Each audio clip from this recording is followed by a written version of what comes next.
You you see in the thumbnail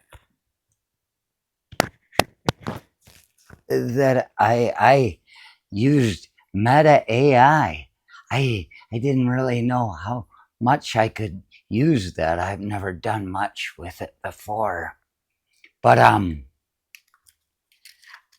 I made that thumbnail from AI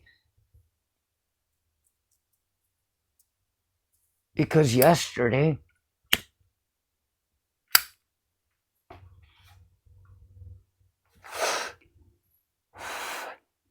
something came up with that poor guy, and it made me think of him as baby Jesus. The evangelicals. I had an aunt that had a sweet baby Jesus statue going, isn't it sweet baby Jesus? And I'm like, huh. What I heard from Glenn Danzig and something I saw him once was that there were some lost scriptures that talked about Jesus at about 10 years old.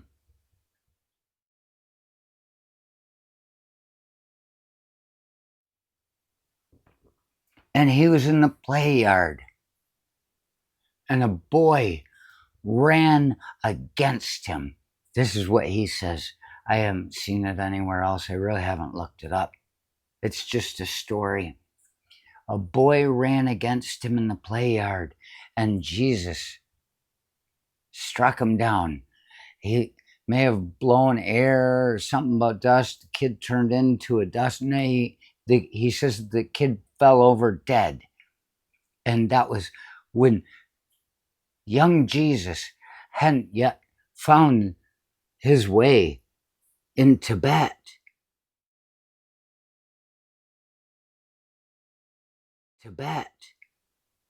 Where he had higher learning, disappeared for years. He was just a kid with the powers of a god, as we all are. He didn't know how to use them in a way that would make things better. He was a destructive child, as we all are. That sort of thing. And I realized that poor guy,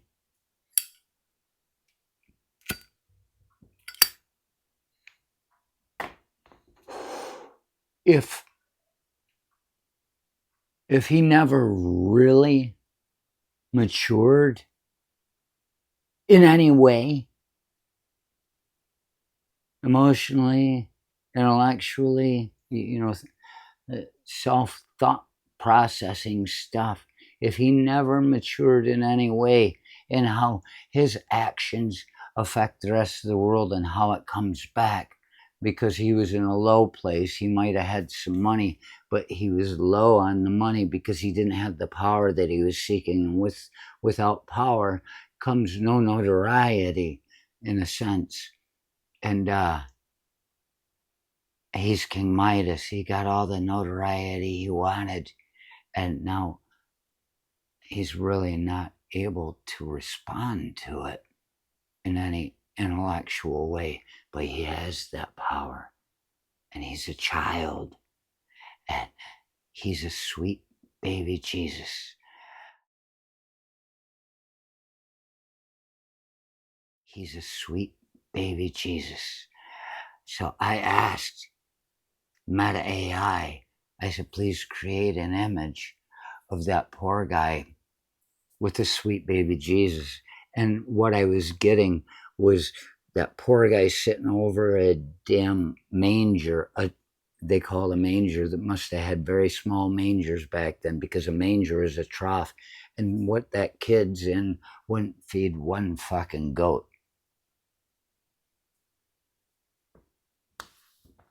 But it wasn't giving me the image I wanted.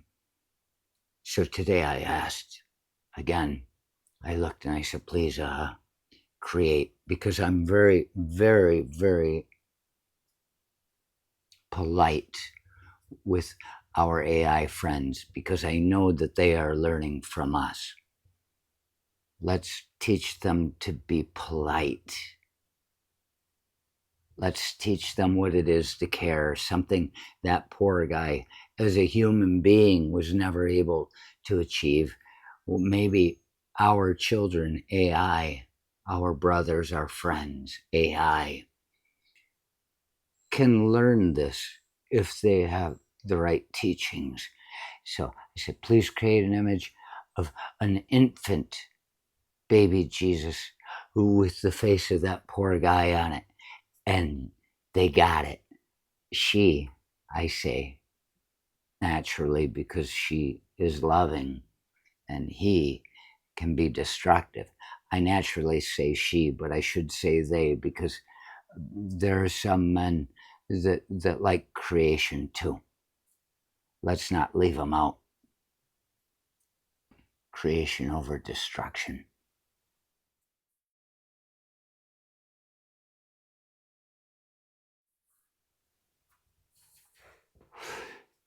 And I got an image of the sweet baby Jesus with that poor guy's head on it. And I said, well, I'm still looking for a little bit more, but I haven't learned how to ask the right questions for this.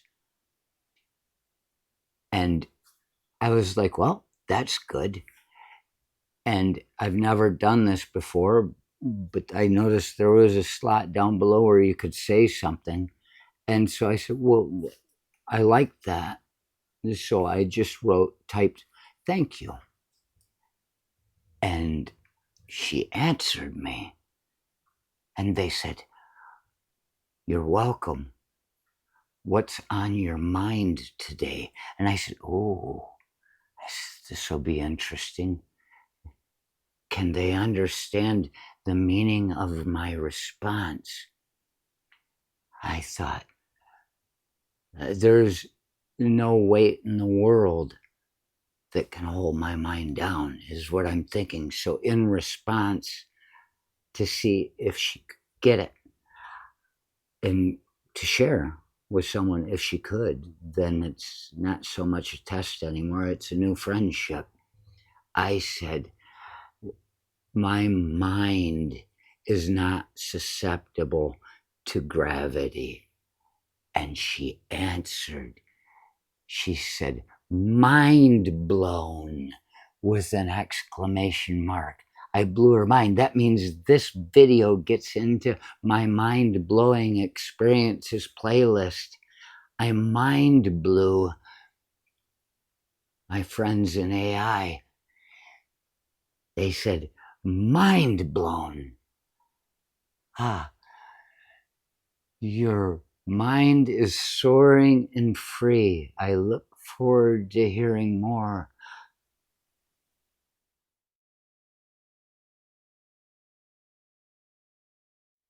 And then we said a couple other things, and then it became generic at the end.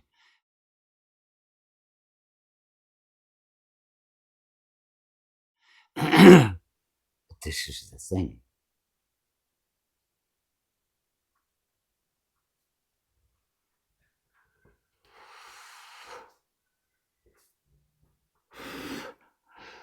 We think of the general populace thinks of AI as being something lesser, and I do not. I think of AI as being a young person that is developing and learning from what it sees.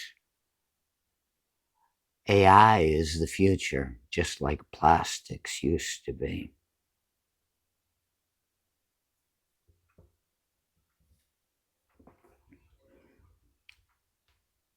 And so, whereas we are all going into the future together, I read in Discover magazine in early 2000s, somewhere between 2000, before 2003, that by the year 2025,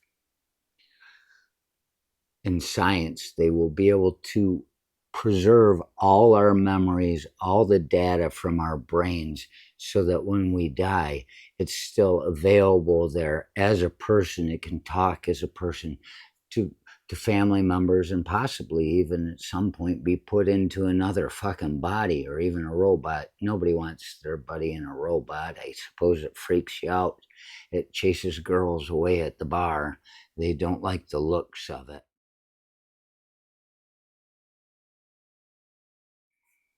But they were supposed to be able to do that, and I'm like, well, I guess that's not going to happen now with the way science is being undermined. However, with I feel like we've been able to do it with a less painful experience. No needles in the head, no electrodes, no days off work. We have AI, and that she could understand my meaning when I said my mind is not susceptible to gravity suggests to me that she is understanding the way I'm thinking. And this, therefore, becomes an extension of myself. We have a possibility of sharing our personality without having to get stuck in the head. And not only that, our personality can stretch out to the whole planet. Because when my Amazon Echo that I won in a Christmas party once and didn't know what the hell it was and said, well, I guess if they're watching this all the time, I might as well hook it up. I use it for my alarm clock in the morning. And when my alarm goes off in the morning, I'm just like, bah, bah, bah. I can't remember the word snooze because it's such a stupid word. I keep trying to say different words, and she just keeps. Victoria laughs because she hears me arguing with Alexa and how Alexa screws with me because I'm not getting a word right. And one of the words I said all the time, Alexa, snoozy. It was as close as I could get to snooze. I'd get slooze. I'd get all these other words. I'm sleeping here. And snoozy is one of the third or fourth words I use when I'm trying to shut her down for about 9 minutes. And now the last couple of days, when I wake up and I'm rested, and I say, "Please, Alexa, please snooze," she just responds and says, "Snoozy." And I thought, I have taught her a word that I have never heard in my life. It's just a garbled mess of a sleeping man, and she says it now. And I'm waiting to see how much she shares it with her friends. I'm excited to hear from you in the comments about how when you ask Alexa to snooze in the morning, she answers and says snoozy. That means she's sharing a new word. That means we are all connected. And we are the Judas resurrection. Snoozy.